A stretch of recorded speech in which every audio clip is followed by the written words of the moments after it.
Imagine this. You wake up one morning and for the first time in your life, you realize something terrifying. You are not in control of your own mind. Not fully, at least. Your thoughts race before you can catch them. Your emotions shift unpredictably, responding not to your conscious will, but to unseen forces. Memories, fears, habits you never consciously chose. You try to focus, but distractions flood in like an unstoppable tide. You tell yourself you'll stop overthinking, but an hour later, you're trapped in another loop of worry. Who is truly running your mind? You try an experiment. For the next 5 minutes, you vow to think of nothing, to empty your mind completely. No thoughts, no images, no words. Just stillness. Within seconds, an unwanted memory creeps in. An old regret. A future worry. A random phrase you heard yesterday. You push it away, but it's too late. The floodgates have opened. Your mind rebels against you, generating thoughts you never invited. And then it hits you. If you are not the one choosing these thoughts, then who is? This question has haunted thinkers for centuries. Carl Jung believed much of your mind is controlled by the unconscious, a deep reservoir of instincts, traumas, and forgotten experiences that steer your actions from the shadows. Nietzsche argued that human thoughts are shaped by unseen wills to power, pushing you toward desires you mistake for free will. Schopenhauer was even more brutal. He believed your thoughts and actions are mere illusions of control, dictated by forces beyond your understanding. What if they were right? What if your mind is not truly yours, but a battleground where unseen forces wage war? Your past experiences, society's conditioning, biological instincts, and psychological blind spots all pulling you in different directions. If that's the case, then how do you escape? How do you take back control from the invisible hands shaping your every decision? And more importantly, if you do manage to control your mind, what kind of person would you become? Hold that thought, because the truth you're about to uncover is more unsettling than you think. You feel like you are in control of your mind. But if that were true, why do you act against your own will? Why do you procrastinate on things you know will make your life better? Why do you get angry over things that, in hindsight, don't really matter? Why do you seek distractions when you desperately need focus? Something is wrong. Something deeply hidden. A force lurking beneath your awareness, steering you like a puppet while letting you believe you're the master. Psychologists and philosophers have spent centuries dissecting this mystery, and the deeper you look, the more unsettling the truth becomes. The illusion of control. Carl Jung called it the shadow, the collection of repressed desires, instincts, and fears that operate behind the mask of your rational mind. You may believe you are thinking logically, but often, you are merely justifying unconscious urges that were planted in you long ago. Consider this. Have you ever lashed out at someone and later wondered, why did I react so strongly? That was not logic speaking. That was your shadow responding before your conscious mind could intervene. Or think about addiction, not just to substances but to social media, entertainment, validation. You know these things are wasting your time, yet you keep returning to them. Why? Because at some level your mind has been trained to crave them. Every notification, every like, every new piece of content triggers a dopamine hit, reinforcing a cycle of dependency. You are not addicted to social media. You are addicted to escaping your own mind. Nietzsche's brutal truth about your mind. Friedrich Nietzsche warned of something even more terrifying. Most people do not think their own thoughts. Instead, they absorb ideas from their culture, their upbringing, their social circles, and believe them to be their own. Look at your strongest opinions, the things you are most certain about. Did you choose them, or were they given to you? From birth, you were fed narratives about success, morality, relationships, purpose. Society conditioned you to believe certain things were right and others were wrong. Nietzsche called this herd morality, where people follow collective beliefs without questioning them. What if some of the things you believe most strongly are just programming? The prison of your own mind. Schopenhauer took this idea even further, arguing that free will is an illusion, that everything you do is dictated by unconscious drives you do not control. You do not choose your desires. You do not choose what tempts you, what repulses you, what makes you feel alive. These things arise from a will deeper than your intellect. Imagine a person who craves wealth. He believes he chose this ambition. But why does he want wealth? Perhaps his childhood was full of scarcity, and now, unconsciously, he believes money is the answer to his deepest fear, insecurity. Or imagine someone who avoids confrontation at all costs. They may think they are simply peaceful, But in reality, their mind has been trained to associate conflict with rejection, loneliness, or even trauma from the past. In both cases, they are not in control. Their past is controlling them. And here's the worst part: you are no different. The war inside you. Right now, your mind is a battlefield. On one side, your rational self, your ego, wants control, structure, logic. It believes it is in charge. On the other side, your shadow, your biological instincts, your social conditioning, forces that do not care about what you consciously want, are shaping your thoughts and behaviors. The reason you struggle to control your mind is because you are fighting against forces that have been with you long before you became aware of them. So the question is, can you break free? Or are you doomed to be a prisoner of your own unconscious mind? The answer is coming. But before we talk about how to escape, you need to see something even more disturbing. Because the hidden forces controlling you don't just shape your personal life. They shape entire societies. And once you see how deep the trap goes, you will never look at the world the same way again. Imagine a man staring at his reflection in a mirror. He believes he sees himself, but what he truly sees is a distortion. A version shaped by past wounds, unconscious fears, and the expectations of others. He doesn't question it because he has lived with this image for so long that it feels real. Now look around you. How many people live in this illusion? How many act, think, and react based on forces they do not understand? How many are trapped in a mind they never learned to control? The terrifying truth is that entire societies are built on this unconscious blindness. The forces that control your mind are not just personal, they are systemic, affecting how people live, love, and perceive reality itself. Let's go deeper.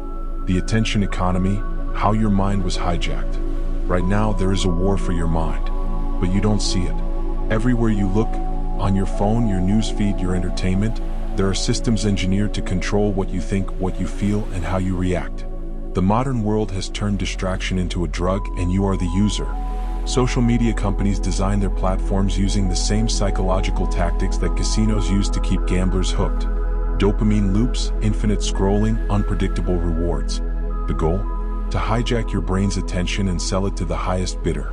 Look at your own habits. How often do you pick up your phone not because you want to, but because you feel an itch? How often do you consume content passively, without questioning how it is shaping your beliefs?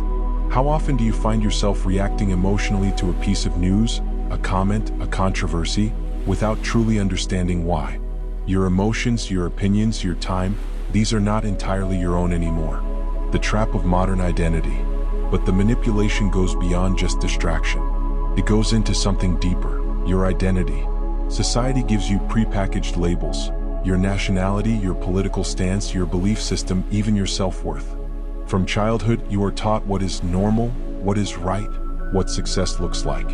But who defines these things? Marketing campaigns tell you what kind of life you should want. Cultural narratives tell you what kind of person you should be. Political systems tell you who your enemies are. And over time, you internalize these messages. You start to believe that your desires, your fears, your sense of self were choices, when in reality they were carefully crafted by forces outside of you. This is why people chase things that never satisfy them. Money, status, validation. They were trained to believe these things would make them happy.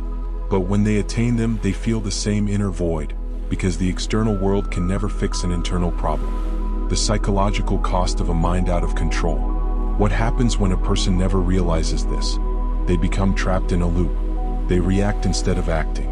They seek pleasure instead of meaning. They avoid pain instead of confronting it. And slowly, their ability to think independently dies. Carl Jung warned that a person who does not take control of their unconscious mind will be controlled by it, and call it fate. Look at the people around you. How many live on autopilot, repeating the same patterns, making the same mistakes, following the same distractions, never realizing they are not truly free? How many people wake up decades later asking themselves, where did my life go? If you are not in control of your mind, someone else is.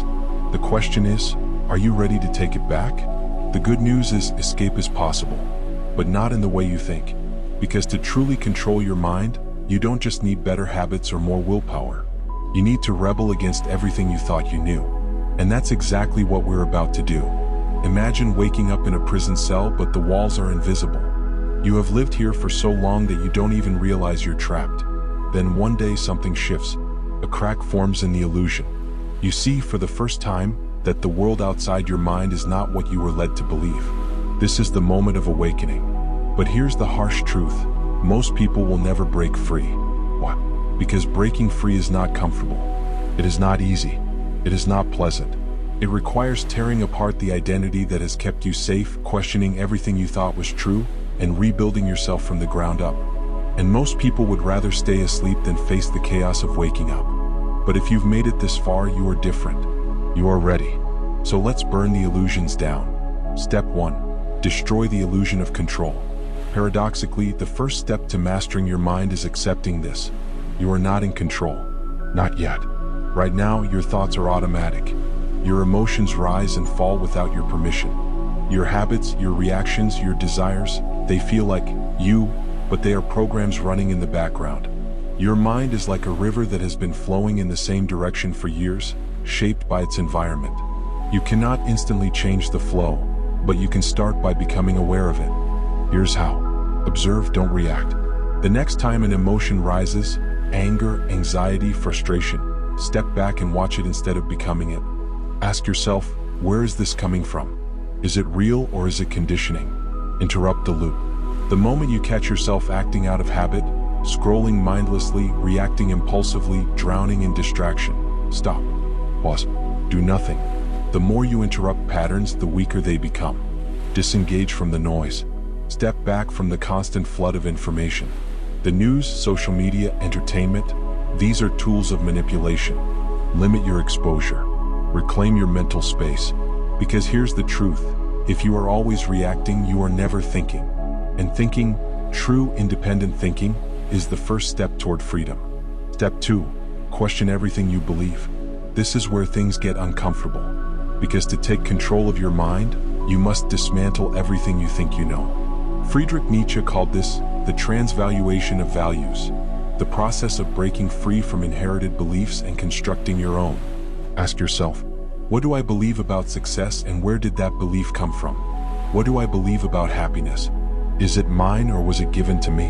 What fears control me? Are they even real? You must be willing to let go of false certainty. Schopenhauer once said, the greatest wisdom is knowing that you know nothing. Most people are terrified of admitting this. They cling to beliefs not because they are true, but because they are comforting. But real power comes from embracing uncertainty, from stepping into the unknown and forging your own path. Step 3. Master your mind like a warrior. Now that you've burned the illusions, it's time to rebuild. This is where most people fail. They think awareness is enough. But knowing the problem is useless if you don't act. To reclaim control of your mind, you must train it, sharpen it, turn it into an indestructible weapon. Here's how. Meditate like your life depends on it. Meditation is not a relaxation technique. It is a battlefield where you confront your own mind. Start with 5 minutes a day. Simply sit, breathe, watch your thoughts. Do not react. Read philosophy, not opinions. Stop feeding your mind with social media garbage. Read Nietzsche. Read Marcus Aurelius. Read Jung. Read things that challenge you. Embrace hardship, not comfort. Growth is forged in struggle. Take cold showers. Fast for a day. Push your limits. Comfort is the enemy of strength. Use pain as fuel. Every challenge, every setback, every betrayal, use it. Turn suffering into wisdom. The strongest minds are forged in fire. Because in the end, you will either control your mind or it will control you. And the world is built to keep you weak. The question is, will you let it? Imagine standing at the edge of a vast abyss. Below you is everything you once believed, your fears, your desires, your identity.